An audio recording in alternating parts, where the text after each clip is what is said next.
বা তৌফিক দান করেছেন বা করছেন। এই জন্য আমরা স্বতঃস্ফূর্তভাবে বলি আলহামদুলিল্লাহ। সকলে যারা সবাই বলি আলহামদুলিল্লাহ।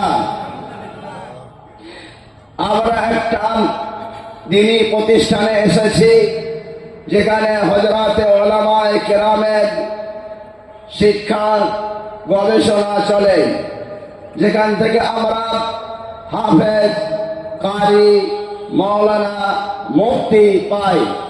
তাদের দ্বারাই আমরা ইসলামিক আইন, কানুন, বিধান, মুয়াজ্জিন, ইমাম এ সমস্ত আমরা পেয়ে থাকি। এই জায়গায় আমরা এসেছি তার বাৎসরিক উন্নয়ন কল্পে এই অনুষ্ঠানে বিভিন্ন উলামায়ে মুখনিসৃত কথা আমরা শুনেছি। যা শুনেছি তা আমলের জন্য যথেষ্ট। আমাদের ব্যক্তি জীবন আছে, আমাদের সমাজ জীবন আছে, আমাদের পারিবারিক জীবন আছে। এসব নিয়েই আমরা এই পৃথিবীতে এসেছি, আবার এই পৃথিবী ছেড়ে আমরা চলে যাব। জেনে রাখো, ইসলাম ছিল, মুসলমান ছিলেন, বর্তমান ইসলাম আছে, মুসলমান আছেন, ভবিষ্যতে ইসলাম থাকবে, মুসলমান থাকবেন। ঠিক না ঠিক? আবার কোরআন শরীফে যে সমস্ত কথাগুলো বলা আছে সেগুলো পৃথিবীর বড় বড় বৈজ্ঞানিকগণ, মুসলমান হোক অমুসলমান হোক, তারা পড়াশোনা করে গবেষণা করে দেখেছে যে কোরআন যা বলেছে তা সব ঠিক বলেছে। এমনকি গবেষণাগর তারা যখন কোনো জায়গায় কিছু পায়নি তো কোরআনের হাতিয়ার করে তারা আবার গবেষণার উপরে উন্নতি করেছে। এই জন্য তারা কোরআন শরীফে আরো কিছু তথ্য এমন পেয়েছে যার দ্বারাই তাদের সংশয় হচ্ছে, তাদের হয়তো আর অস্তিত্ব থাকবে না, সারা পৃথিবীকে ইসলাম গ্রাস করে নেবে।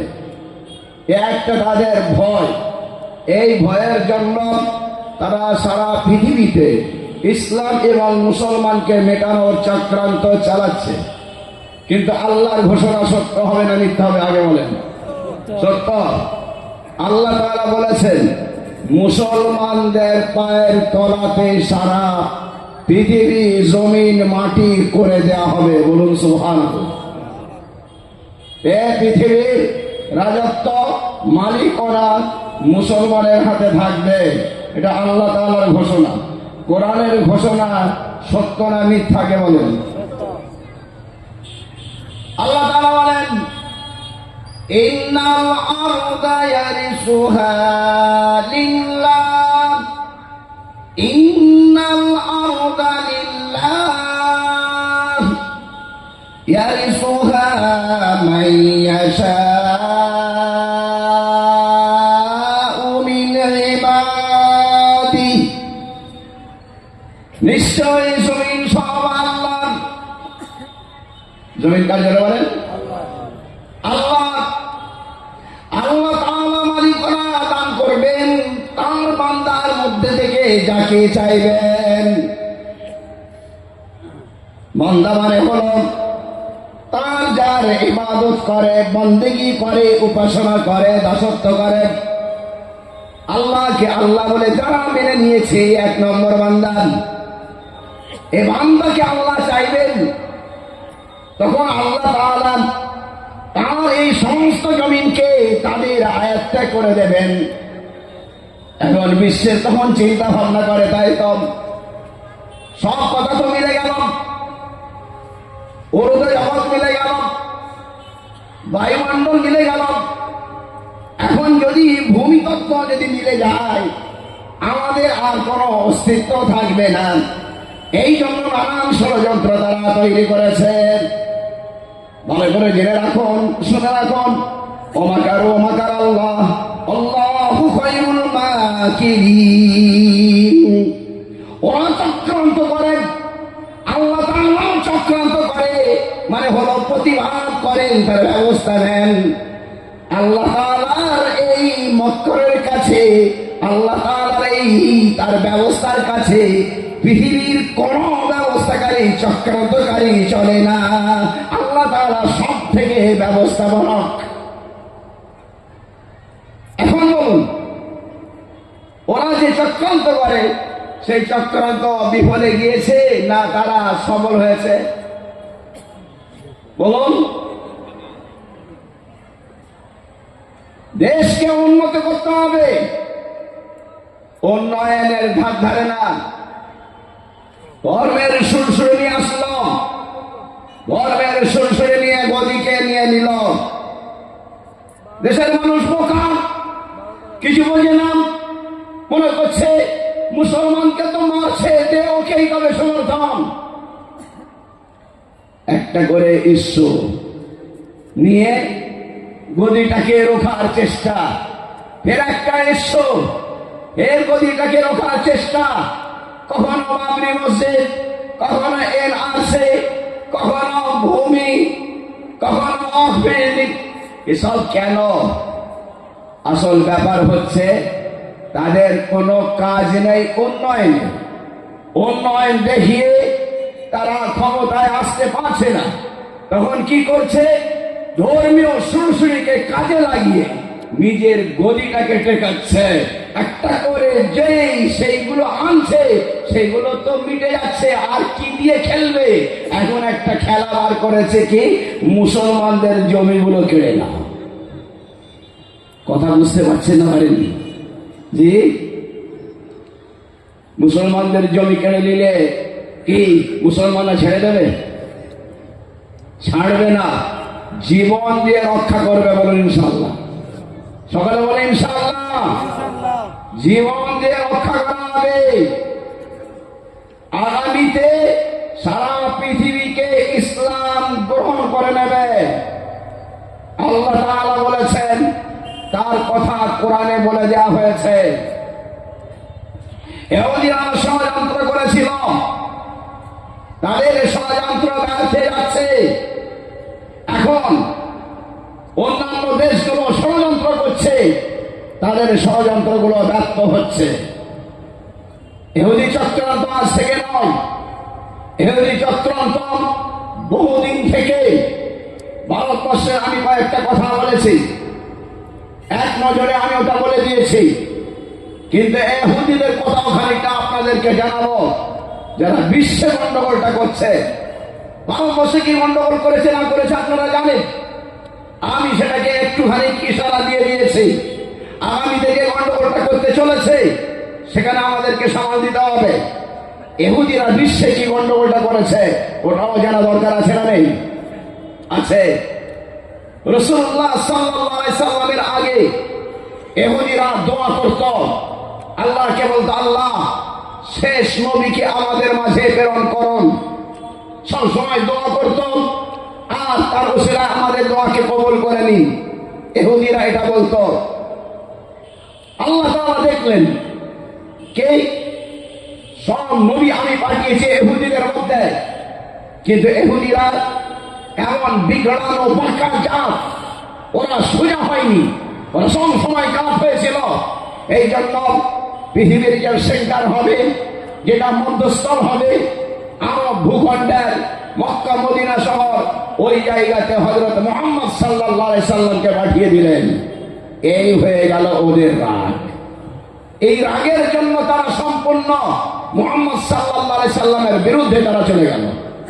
জিজ্ঞাসা করছে, তারা শেষ নবীর ওসিলায় দোয়া করত, তারাই আবার এবারে মুহাম্মদ সাল্লাল্লাহু আলাইহি সাল্লামকে মারার চক্রান্ত করলো। রাসূলুল্লাহ সাল্লাল্লাহু আলাইহি সাল্লাম জন্মগ্রহণ করেছেন। একজন ইহুদি এসে বলছে, হুজুর আজকে রাত্রে মক্কায় কি জন্মগ্রহণ করেছেন? মক্কার লোকেরা বলে না। সেই লোকটা বলল, হ্যাঁ তদন্ত করে দেখো কেউ জন্মগ্রহণ করেছেন। তদন্ত করে দেখা গেল একজন আব্দুল্লাহ নামে ইন্তেকাল করেছেন। তার স্ত্রীকে গর্ভস্থ অবস্থায় রেখে গিয়েছিলেন, তার একটা সন্তান হয়েছেন। ইহুদি পাদ্রী তখন বলল, আমাকে একবার নিয়ে চলুন। ইহুদি পাদ্রী তখন নিয়ে গেলেন।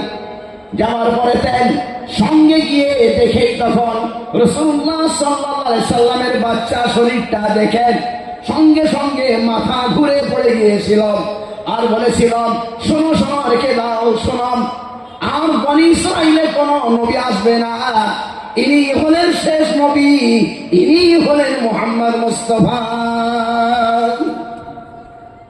আর বনি ইসরাইলে নবী আসবে না, ইনি হলেন শেষ নবী, ইনি হলেন মুহাম্মদ মুস্তাফা। মাথা ঘুরে পড়ে গিয়েছিল ইহুদি পাদ্রীটা রাসূলুল্লাহ সাল্লাল্লাহু আলাইহি সাল্লামকে দেখে। একজন 500 টাকা দান করেছেন, জুলু ভাই লিখে রাখুন, সকলের জন্য শেষে দোয়া করে দেওয়া হবে। দেখুন এতদিন পর্যন্ত কি করেছিলাম, রাসূলুল্লাহর ওসিলায় দোয়া করেছিলাম, আজকে হঠাৎ করে এবারে তারা বিরুদ্ধে নেমে গেল। রাসূলুল্লাহ সাল্লাল্লাহু আলাইহি সাল্লামকে নিয়ে যাচ্ছেন কে? তার চাচা আবু তালেব। কোথায়? সিরিয়ায়। সেইখানে একজন ইহুদি পাদ্রী ঘর থেকে বের হতো না, কোনদিন বের হয়নি, আজকে হঠাৎ করে বের হয়েছে। বের হয়ে রাসূলুল্লাহ সাল্লাল্লাহু আলাইহি সাল্লামকে দেখে বলছে, এর অভিভাবক কে আছে? বলে কেন? আব্দুল মুত্তালিব আছে, আবু তালিব আছে। বলে একে এক্ষুনি নিয়ে চলে যাও। বলে কারণ? বলে একে না নিয়ে গেলে ইহুদিরা একে মেরে দেবে। দেখুন ইহুদিরা শেষ নবীর ওসিলা দিয়ে দোয়া করছিল, যখনই জানলো শেষ নবী আমাদের মধ্যে নেই, তখন সঙ্গে সঙ্গে তার বিরুদ্ধে হয়ে গেছে, মারার চক্রান্ত করেছে। শুধু তাই নয়, ইন্তেকালের পরে পর্যন্ত চক্রান্ত হয়েছে। ইহুদিদের মধ্যে সব থেকে বেশি নবী এসেছে। নবী আসা ভালো না খারাপ? সকলে বলবে ভালো। আর একটা প্রশ্ন, বেশি আসা ভালো না খারাপ? বেশি আসা ভালো নয়। কি বললাম? নবী বেশি আসা ভালো নয়, আসা ভালো, বেশি আসা ভালো নয়। যদি কথা না বুঝতে পারেন তবে ভালো করে শুনুন। এক জায়গায় একটা রোগ বেরিয়েছে, রোগ দেখা দিয়েছে, সেইখানে কিছু ডাক্তার বাবুরা গেলেন, চলে আসলেন, তারপরে আবার হাসপাতালে ডাক্তার বাবুরা গেলেন, চলে আসলেন, তারপরে বিশ্ব স্বাস্থ্য সংস্থার লোক সেখানে যাচ্ছে। জিজ্ঞাসা করছি, ওই এলাকাটা ভালো না খারাপ? খারাপ। ডাক্তারে ভালো হয়ে গেছিল মানে রোগটা ভালো হয়ে গেছে। ডাক্তারে ভালো হয় না, হাসপাতালে ভালো হয় না, কেন্দ্রীয় হাসপাতালে ভালো হয় না, তারপরে বিশ্ব স্বাস্থ্য সংস্থার লোক দিয়েও ভালো হয় না। এর মানে হলো ও জায়গাটা খারাপ হয়ে গিয়েছে, ওখানকার লোকগুলো আর ভালো হবে না। এর মধ্যে সব থেকে বেশি নবী এসেছে। অত নবী কোন জাতির মধ্যে আসেনি, সব থেকে বেশি নবী এসেছে। আর এই নিষ্পাপ নবী বিনা পয়সায় তারা জীবন খেদমত করেছেন জাতির জন্য, তাদেরকে তারা নামাক করে কতল করেছে। আল্লাহ তাআলা বলেন, ওয়ায়াকতুলুনাল আনবিয়া বিগাইরি হক, না হক করে তারা আম্বিয়াদেরকে কতল করত। ওয়ায়াকতুলুনান নাবিয়্যিনা বিগাইরি হক, না করে নবীদেরকে তারা হত্যা করত। নবী রাসূলকে হত্যা করা এটাই হলো ওদের কাজ। শুধু এটাই নয়, শিশুদেরকে হত্যা করা, নারীদেরকে বাঁচিয়ে রাখা, এই তাদের কাজ হতো। ওয়ায়ুযাব্বিহুনা আবনাআহুম, নিজেদের পুত্র সন্তানকে তারা বলি দিত। ওয়ায়াস্তাহিউনান নিসা, আর নারীদেরকে তারা জীবিত রাখতাম, মনে করতে এটা ভোগের বস্তু, এটাকে বাঁচিয়ে রাখো। আর ওর বাচ্চাগুলোকে তারা হত্যা করতাম। বাচ্চা হত্যা করা আর নবীদেরকে হত্যা করা, এটাই হলো তাদের কাজ। কত বড় বিগ্রাম জাতি! এই জাতিতে সব থেকে বেশি নবী। রাসূলুল্লাহ সাল্লাল্লাহু আলাইহি সাল্লাম বলছেন, এমন কোন সময় তাদের কাছে অতিবাহিত হয়নি নবী নেই। একজন নবীর ইন্তেকালের আগে আরেকজন নবী রেখে দিয়ে তবেই তার ইন্তেকাল করানো হয়েছে। আজকে জিজ্ঞাসা করছি, আমাদের কাছে আমাদের নবী সাল্লাল্লাহু আলাইহি সাল্লাম জীবিত আছেন? না, আমাদের কাছে হযরত মুহাম্মদ সাল্লাল্লাহু আলাইহি সাল্লাম মাটির উপরে নেই। তিনি আমাদের কাছ থেকে পর্দা নিয়েছেন। এই ১,৫০০